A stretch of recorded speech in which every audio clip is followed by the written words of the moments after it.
Hey there, everybody. It's that first few minutes on YouTube where I'm here and I don't know if anybody else is. So, hello to no one. Hello to no one at all. Okay. But when you come on, if you want to come on and say a quick hello so that I know some people are here, because now I'm seeing there's one person here, right? But it's always awkward when you first get here because you want to start talking about what you came on here for, but you don't want to keep saying it over and over and over again because new people are coming on. So I always find myself in the awkward position of having to create filler at the beginning of my live YouTube videos, right? So if you're here and you just popped in, drop me a quick hello over in the window. That way I'll know that you're here. Also, let me know if you can hear me okay. That's always a good thing to do too. So I know that I'm not like, talking and nobody can hear a single thing I'm saying, right? Because that's really no fun when that happens. So I'm going to wait for the first. I can hear you absolutely fine. Excellent. Thank you. Great. Hello, Rebecca Mack, and hello, Anton G. So I am here today to talk to you. No, I'm not. I'm just here to play with my rock and like make you all kind of watch me kind of like play with my rock back and forth while I'm, kind of talking on YouTube. No, I'm here to talk to you about the approaching Jupiter-Pluto conjunction. So I know what all of you are going to do. You're going to go, oh, but you're a Vedic astrologer. You shouldn't really be talking about Pluto, and you shouldn't really be talking about Neptune, and you shouldn't really be talking about Uranus. Well, you know what? You can look at all these planets and you can look at them within the realm of Vedic astrology. As a matter of fact, there's a really excellent way that they work within Vedic astrology, which is you always connect them to the nodal axis to a certain degree, because that's where they tend to play out their agenda, right? But there's a really powerful alignment that's getting ready to take place between Jupiter and Pluto starting next month. Now, I know you may also be thinking, but wait, isn't this alignment also, isn't this alignment already taking place? Okay, so here's the deal. One thing I have noticed is that with aspects and also with conjunctions, that when two planets are in the same 3-degree, 20-minute section of sky of the same sign, if they're conjuncting, there we go, then it becomes more powerful. Or if they're in the same 3-degree, 20-minute section of their respective signs and aspecting each other, it becomes more powerful. So what am I talking about 3-degree, 20-minute section? Do I mean 3 degrees and 20 minutes of orb? No, that's not what I mean at all. I mean, like if the two planets are in 0 to 3 degrees, 20 minutes, or 3 degrees, 20 minutes to 640, or 640 to 10. In short, the same Navamsha or 1/9 division of their own respective signs, or the same sign if they're conjuncting. That's when planets tend to be at their most powerful in regards to their aspects. And that this is the time that Jupiter and Pluto are going to be making that particular aspect, is between the 24th of March and the 25th of April. There we go. The 24th of March and the 25th of April is when they're going to be in that same 3-degree, 20-minute section of sky. That makes aspects very powerful. Now, they're already kind of closing in on their conjunction. So aside, from the news that people, like sharing in the Vedic astrology community, this is another thing that's adding to the pressure of the alignment that you might be feeling. And if you look around you at the world at large, there's a lot of pressure going on in the world, and there's a lot of fear going on right now. So while we're on that subject of fear, two different things, right? If anybody's going through a hard time, I thought I would mention that today and tomorrow, up until 11 p.m. London time. If you're having a difficult time in your life and you're wanting to schedule in a consultation with me, if you direct message me on Facebook, or if you go to my website, which is down in the in the window below where you're watching this video. I'll also type it in here for you. Bear with me for a second so I don't take up too much of your time. Right? If you go to my website and you email me, then I will schedule in with people on a sliding scale basis. Now, I can't go down to like $5 for an hour or something like that, because I got to eat too, right? But I am willing to accommodate people on a sliding scale basis if they want to schedule within the next couple of days with me. And I'm already running a discount, which is like 14% in honor of Valentine's Day. Yeah, I know it's kind of cheesy. But you can also, if you just want to take advantage of that, you can use the discount code LOVE in all uppercase letters. But if you need a little bit, Betty, tongue twister, right? If you need a little bit of a bigger discount, right, then you can also reach out to me through that particular modality that I put in the window, and we'll try to accommodate you at the level that you're able to be accommodated at. So that's part one of the thing I wanted to say about fear in the world. Here's another thing I want to say about fear in the world, because this is really important when we're dealing with energies of this type, right? A lot of times I find, and I've been noticing this happening a lot, people tend to trust whatever news source they see, right? And when we do that, we can, get afraid if we see something in the media like that. And then we turn around and we start sharing it with other people and we spread fear, right? And that's a very Jupiterian type thing. Jupiter is about spreading and it is about expansion, right? And when Jupiter comes into close proximity with Pluto, the capacity to spread fear, well, that can get much bigger, right? But we don't want to spread fear.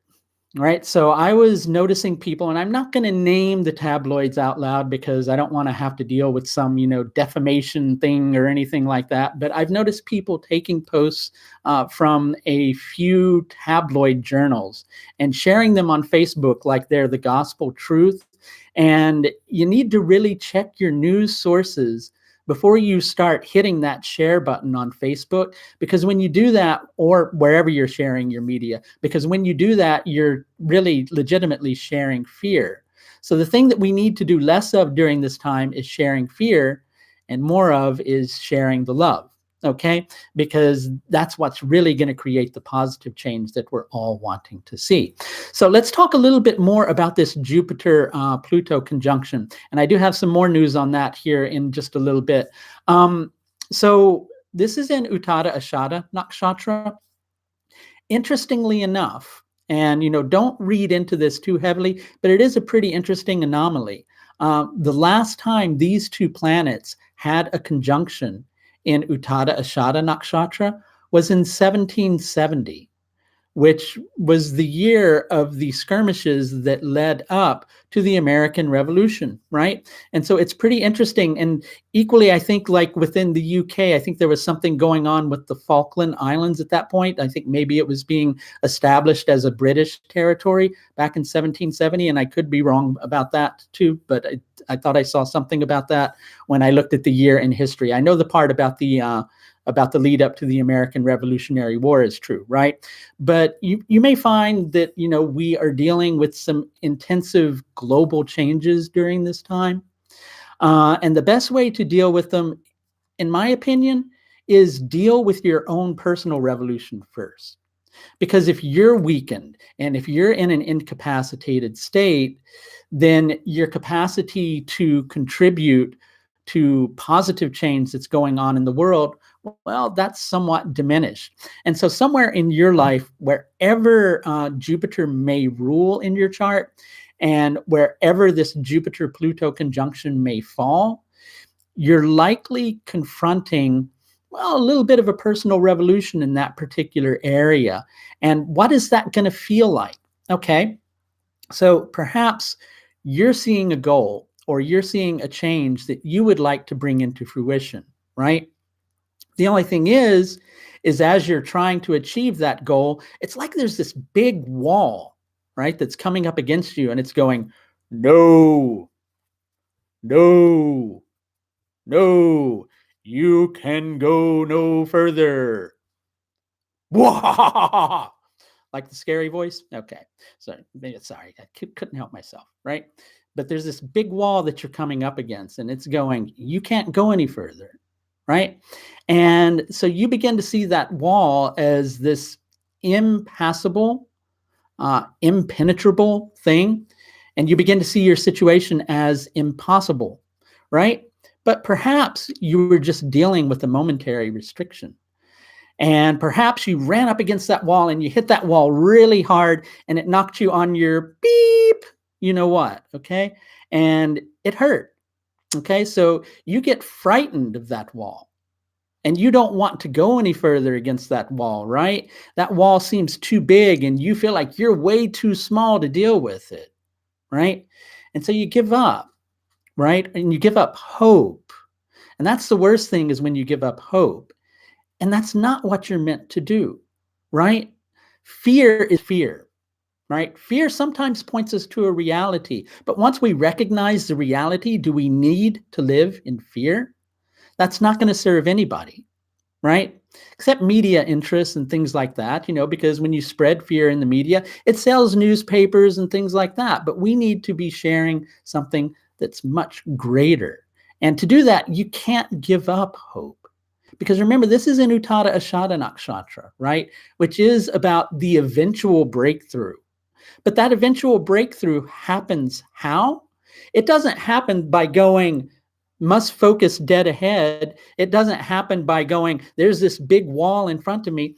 It happens by taking a huge panoramic view of what you're dealing with, seeing it for what it is, not hiding from it, accepting the challenges that might be there, but never, ever giving up hope.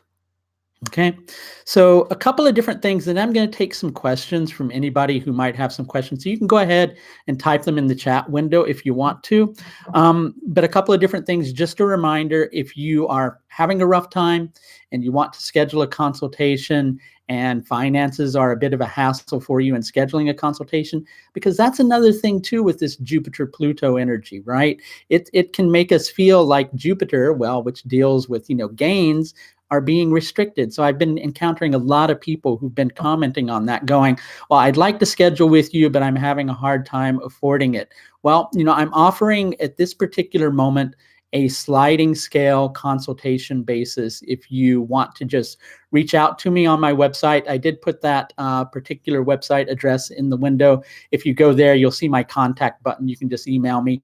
Or if you follow me on Facebook, you can direct message me and I'll email back and we'll or message back and we'll set something up and we'll try to find what, will work for you and will work for me jointly. Okay. So please don't, feel afraid to reach out. In addition to that, next Monday on the 17th, I'm having a group session on the Jupiter-Pluto conjunction for those who may be interested in attending that.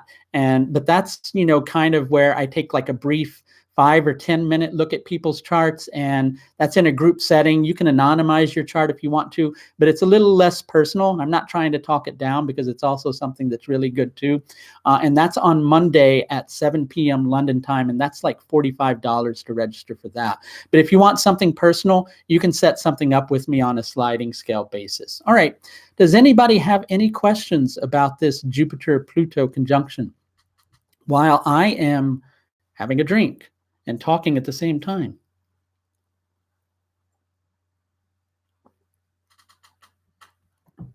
While everybody's thinking about whether they have some questions, here's something else I want to talk about, which is that we're going to be dealing with this conjunction twice more this year, okay?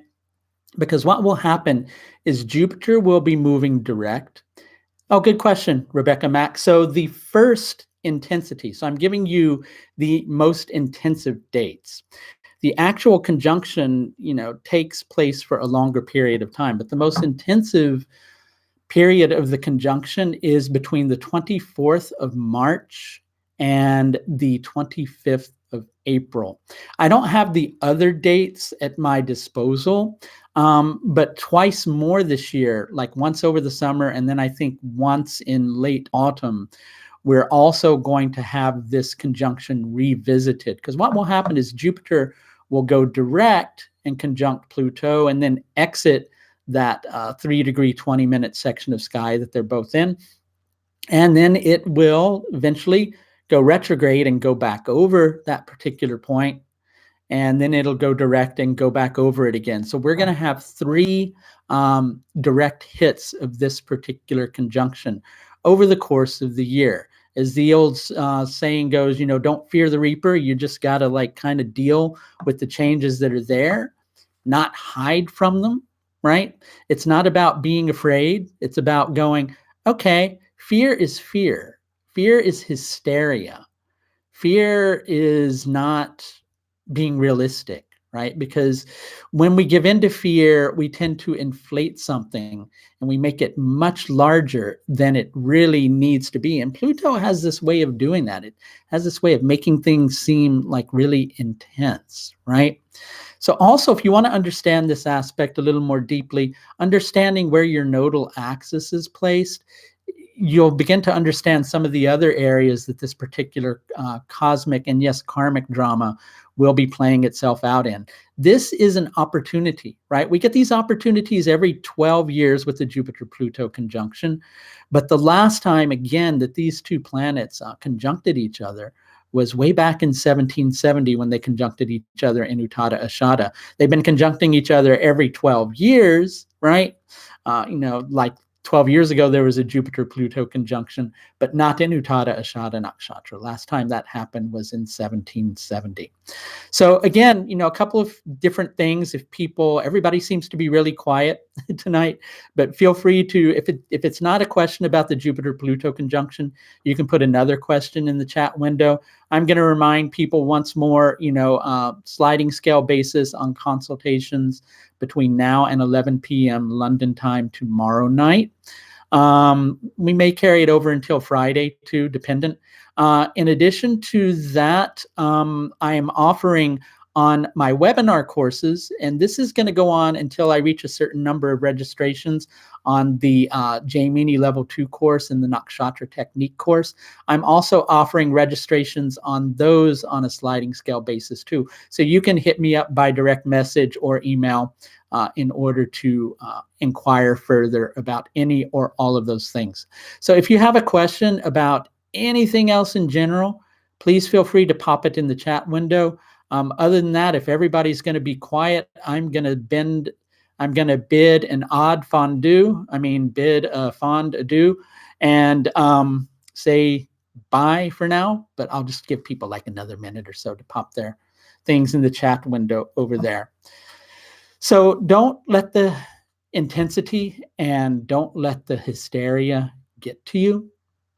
Don't let things get hyped up, because Jupiter expands things too. So Jupiter coming into contact with Pluto can expand that Plutonian energy. And it can feel like you're dealing with a lot of intensity, but keep hope in the process. That's really one of the best things you can do. So again, if you want to schedule with me, contact me through my website or Facebook. We can do a sliding scale basis. Other than that, I'll talk to everybody some other time. Take care of yourself and see you next time. Bye now.